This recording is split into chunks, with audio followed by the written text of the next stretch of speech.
നമസ്കാരം, നിഖിലാണ്. നാടൻ ചായയുടെ എല്ലാ പ്രേക്ഷകർക്കും വേൾഡ് കപ്പ് അപ്ഡേറ്റിലേക്ക് സ്വാഗതം. ലോകകപ്പിന് അങ്ങനെ ഔദ്യോഗികമായൊരു തുടക്കമായിരിക്കുകയാണ് അല്ലേ. ഇന്നലെ മെക്സിക്കോയും ദക്ഷിണാഫ്രിക്കയും തമ്മിലുള്ളൊരു മത്സരത്തോടു കൂടി ഔദ്യോഗികമായിട്ട് തുടക്കമായിരിക്കുകയാണ് അല്ലേ. എന്തായാലും ഈ ഒരു മത്സരത്തിലേക്ക് വന്നു കഴിഞ്ഞാൽ ലോകകപ്പിലെ ആദ്യത്തെ മത്സരം അത് മെക്സിക്കോയും ദക്ഷിണാഫ്രിക്കയും തമ്മിലുള്ളൊരു പോരാട്ടം. അതിൽ 2 ഗോളുകൾക്ക് ദക്ഷിണാഫ്രിക്കയെ മെക്സിക്കോ പരാജയപ്പെടുത്തുന്ന ഒരു കാഴ്ച നമുക്ക് കാണാൻ സാധിച്ചു. പക്ഷേ ഈ ഒരു മത്സരം ഇത് മെക്സിക്കോ ജയിച്ച ഒരു മത്സരം എന്നതിലുപരി, അല്ലെങ്കിൽ ലോകകപ്പിൻ്റെ ഉദ്ഘാടന മത്സരം എന്നതിലുപരി മറ്റു ചില പ്രത്യേകതകൾ കൊണ്ടുകൂടി നിറഞ്ഞ ഒരു മത്സരമായിരുന്നു എന്നതാണ്. കാരണം 3 റെഡ് കാർഡുകൾ പിറന്നുകൊണ്ട് ഒരു ചരിത്രം സൃഷ്ടിച്ച മത്സരം കൂടിയായിരുന്നു ഇന്നലത്തേതെന്ന് പറയാതിരിക്കാൻ സാധിക്കില്ല. കാരണം അത്രത്തോളം അവസാന നിമിഷമൊക്കെ ആയപ്പോഴത്തേക്ക് പരുക്കൻ കളികളിലേക്കൊക്കെ വന്നു. അതായത് ആദ്യ പകുതിയിലൊക്കെ നിന്നും വ്യത്യസ്തമായി, ആദ്യ പകുതിയിൽ നിന്നൊക്കെ വ്യത്യസ്തമായി പിന്നീട് അങ്ങോട്ട് കളി പോകുന്നതനുസരിച്ചിട്ട് കാർഡുകൾ വാങ്ങിക്കൂട്ടുന്നു. അവസാന നിമിഷം, അതായത് 2 ടീമിനും നഷ്ടമുണ്ട് എന്നുള്ളത് ശ്രദ്ധേയമാണ്. ദക്ഷിണാഫ്രിക്കയുടെ 2 താരങ്ങൾക്കും മെക്സിക്കോയുടെ 1 താരത്തിനും റെഡ് കാർഡ് കിട്ടി പുറത്താകുന്ന ഒരു കാഴ്ച എന്തായാലും നമുക്ക് കാണാൻ സാധിക്കുന്നുണ്ടായിരുന്നു. ഒപ്പം 2 ഗോളുകൾ, അതായത് മത്സരം തുടങ്ങി മിനിറ്റുകൾക്കുള്ളിൽ തന്നെ ആതിഥേയരായ മെക്സിക്കോ അതിൻ്റെ ഒരു ലീഡ് തങ്ങൾക്ക് ഉണ്ട്. അതായത് തങ്ങൾ ആതിഥേയത്വം വഹിക്കുന്ന ലോകകപ്പാണ്, അതുകൊണ്ട് തന്നെ അതിൻ്റെ ഒരു ലീഡ് ഞങ്ങൾക്കുണ്ട് എന്ന് ഉറപ്പിക്കുന്ന രീതിയിലായിരുന്നു മത്സരം. 9-ാം മിനിറ്റിൽ തന്നെ ആദ്യ ഗോൾ പിറന്നു. അതായത് കളിയുടെ 9-ാം മിനിറ്റിൽ തന്നെ 1-0 മെക്സിക്കോ മുന്നിലെത്തുന്നൊരു കാഴ്ച. ജൂലിയൻ ക്വിനോണിസിൻ്റെ വക ആദ്യ ഗോൾ പിറക്കുന്ന ഒരു കാഴ്ച.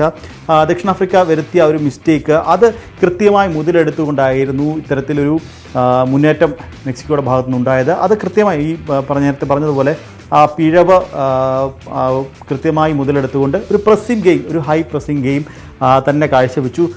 ഡിഫൻസിൽ ഉള്ള ആളുകൾ പോലും കയറി കളിക്കുന്ന ഒരു കാഴ്ചയിലേക്ക് കൃത്യമായ ഒരു പ്ലാനിങ്ങോടുകൂടി, കൃത്യമായ ഒരു ടീം വർക്കോടുകൂടി ഒരു വിജയം സ്വന്തമാക്കുന്ന ഒരു കാഴ്ച, അല്ലെങ്കിൽ ആദ്യ ഗോൾ തന്നെ മെക്സിക്കോ നേടുന്നൊരു കാഴ്ച. അങ്ങനെ 9-ാം മിനിറ്റിൽ തന്നെ ആദ്യ ഗോൾ നേടി കളിയിൽ ഒരു ആധിപത്യം മെക്സിക്കോ ഉറപ്പിക്കുന്ന കാഴ്ച നമുക്ക് എന്തായാലും കാണാൻ സാധിച്ചു. അത് വളരെയധികം ഗുണം ചെയ്തു മെക്സിക്കോയ്ക്ക് മത്സരത്തിൽ എന്ന് പറയാൻ സാധിക്കും. കാരണം മത്സരത്തിൻ്റെ ആദ്യ മിനിറ്റ് ഗോൾ നേടിയതുകൊണ്ട് തന്നെ മത്സരം കൂടുതൽ മെക്സിക്കോയുടെ കൈകളിലേക്ക് വരുന്ന ഒരു കാഴ്ച.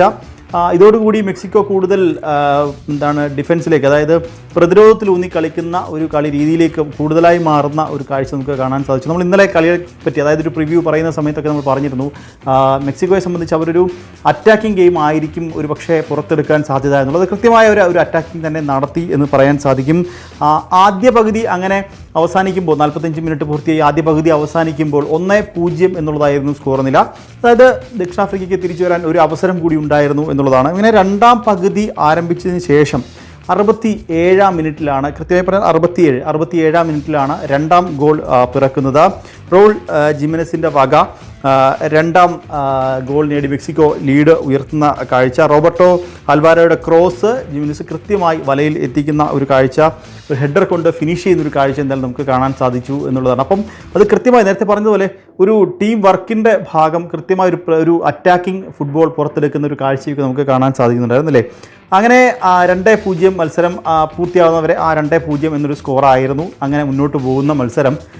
ഇതിനിടയിൽ സംഭവിച്ച മറ്റു ചില കാര്യങ്ങൾ കൂടി എന്തായാലും പറയാതിരിക്കാൻ സാധിക്കില്ല. നേരത്തെ പറഞ്ഞതുപോലെ റെഡ് കാർഡുകളുടെ ഒരു മഴ തന്നെ ഈ മത്സരത്തിൽ ഉണ്ടായിരുന്നു എന്ന് പറയാൻ സാധിക്കും. 2-ാം പകുതി തുടങ്ങി മിനിറ്റുകൾക്കകം 50-ാം മിനിറ്റിൽ ആദ്യ റെഡ് കാർഡ് പിറന്നു. യായ സിത്തോലിന്, അതായത് ദക്ഷിണാഫ്രിക്കയുടെ യായ സിത്തോലിനാണ് റെഡ് കാർഡ് കിട്ടിയത്.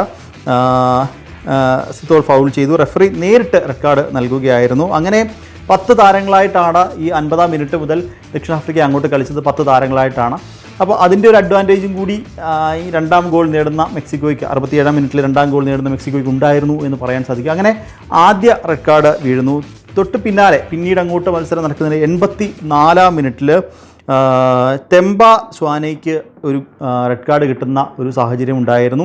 2-ാം റെഡ് കാർഡ് അവിടെയാണ് വീണത്. ദക്ഷിണാഫ്രിക്കൻ താരം 2-ാം റെഡ് കാർഡ് അവിടെയാണ് വീണത്.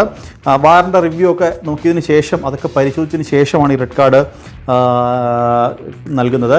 അങ്ങനെ 9 താരങ്ങളായി ചുരുങ്ങി ദക്ഷിണാഫ്രിക്ക. അതായത് 84-ാം മിനിറ്റ്, അതായത് കളി അവസാനിക്കാൻ 6 മിനിറ്റ് കൂടി മാത്രമാണുള്ളത്. അങ്ങനെ 84-ാം മിനിറ്റിൽ 2-ാമത്തെ റെഡ് കാർഡും ദക്ഷിണാഫ്രിക്കയ്ക്ക് കിട്ടുന്ന ഒരു കാഴ്ച എന്തായാലും കാണാൻ സാധിച്ചു.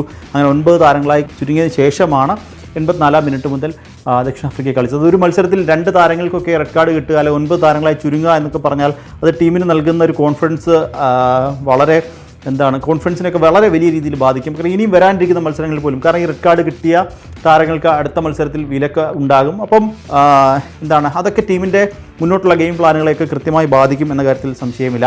പിന്നീട് ഇങ്ങോട്ട് വന്ന് മത്സരം 92-ാം മിനിറ്റിലെത്തിയപ്പോഴാണ് മെക്സിക്കൻ താരത്തിന് ഒരു റെഡ് കാർഡ് കിട്ടുന്നത്. സീസർ മോൻറ്റസിന് 90 മിനിറ്റ് കഴിഞ്ഞ് 2-ാം അധിക മിനിറ്റിൽ ഒരു റെഡ് കാർഡ് കിട്ടുന്നു. അങ്ങനെ കൗണ്ടർ അറ്റാക്ക് നടന്നതിനിടയിൽ ആണ് റെഡ് കാർഡ് കിട്ടുന്നത്. അപ്പം അങ്ങനെ മത്സരം അവസാനിക്കുമ്പോഴേക്കും മെക്സിക്കോ 10 താരങ്ങളും ഒപ്പം ദക്ഷിണാഫ്രിക്ക 9 താരങ്ങളുമായി ചുരുങ്ങിയാണ് മത്സരം പൂർത്തിയാക്കിയത് എന്നുള്ളതാണ്. അതായത് ഫുട്ബോൾ ലോകകപ്പിൻ്റെയൊക്കെ ചരിത്രത്തിലെ അങ്ങോട്ട് പോകുന്ന സമയത്ത്, അല്ലാതൊക്കെ മത്സരത്തിൽ പലപ്പോഴും കാണാറുണ്ടെങ്കിൽ പോലും ഒരു ലോകകപ്പ് മത്സരത്തിൽ, അത് ലോകകപ്പിൻ്റെ ഉദ്ഘാടന മത്സരത്തിൽ തന്നെ ഇത്തരത്തിൽ ഒക്കെ മറ്റ് നമുക്ക് ഈ നോക്കൗട്ട് മത്സരങ്ങളൊക്കെ ഒരു പക്ഷേ കളി കൂടുതൽ പരുക്കനാകുന്ന സാഹചര്യങ്ങളൊക്കെ കാണാൻ സാധിക്കും. അങ്ങനെ ഒരു ലോകകപ്പിൻ്റെ ഉദ്ഘാടന മത്സരത്തിൽ തന്നെ ഒരു 3 ചുവപ്പ് കാർഡ് കാണുക എന്നൊക്കെ പറഞ്ഞാൽ വളരെ റെയറായി സംഭവിക്കുന്ന കാര്യമാണ്. എന്തായാലും അത്തരത്തിൽ സംഭവിച്ചു.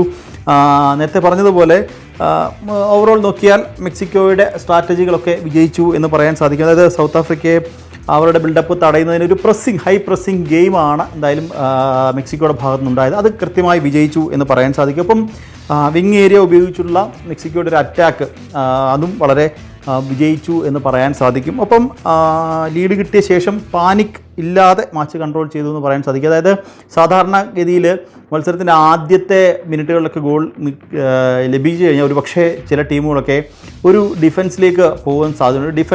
ഡിഫൻസീവ് അതായത് പ്രതിരോധത്തിലൂന്നി കളിക്കുന്ന ഒരു മത്സരത്തിലേക്കൊക്കെ പോകാൻ സാധ്യതയുണ്ട്. പക്ഷേ അതിൽ നിന്ന് വ്യത്യസ്തമായി ഒരു അറ്റാക്കിംഗ് ഗെയിം തന്നെയാണ് വീണ്ടും തുടർന്നത്. കൃത്യമായി വീണ്ടും ഗോളുകൾ നേടുക എന്നൊരു സ്ട്രാറ്റജി തന്നെയാണ് മെക്സിക്കോ എന്തായാലും പിന്തുടർന്നതെന്ന് പറയാം.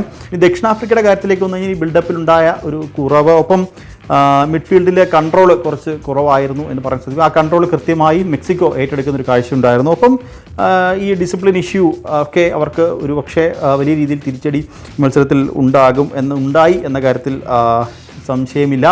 അപ്പോൾ മെക്സിക്കോയെ സംബന്ധിച്ച് ഈ ഒരു ഗ്രൂപ്പ് ഘട്ടത്തിലെ ആദ്യത്തെ മത്സരത്തിൽ തന്നെ വിജയിച്ചുകൊണ്ട് ഒരു ഹോം അഡ്വാൻറ്റേജിലൂടെ വിജയിച്ചുകൊണ്ട് ഒരു അഡ്വാൻറ്റേജ് ലഭ്യമായിട്ടുണ്ട്. ഇനി അങ്ങോട്ടുള്ള മത്സരങ്ങളിലും ഒരു ജയവും ഒരു സമനിലയും ഒക്കെ ആണെങ്കിൽ പോലും ഒരു പക്ഷേ അടുത്ത ഘട്ടത്തിലേക്ക് റൗണ്ട് ഓഫ് 32 പോകാനൊക്കെ മെക്സിക്കോയെ സഹായിക്കും എന്ന കാര്യത്തിൽ സംശയമില്ല. അപ്പോൾ ഈ മത്സരത്തിൻ്റെ ആ ഒരു ഫലം എന്തായാലും മെക്സിക്കോയ്ക്ക് വലിയ രീതിയിൽ ഇനി വരാൻ തുടരുന്നുള്ള മത്സരങ്ങളിലൊക്കെ വലിയ ആത്മവിശ്വാസം നൽകും എന്ന കാര്യത്തിൽ സംശയമില്ല.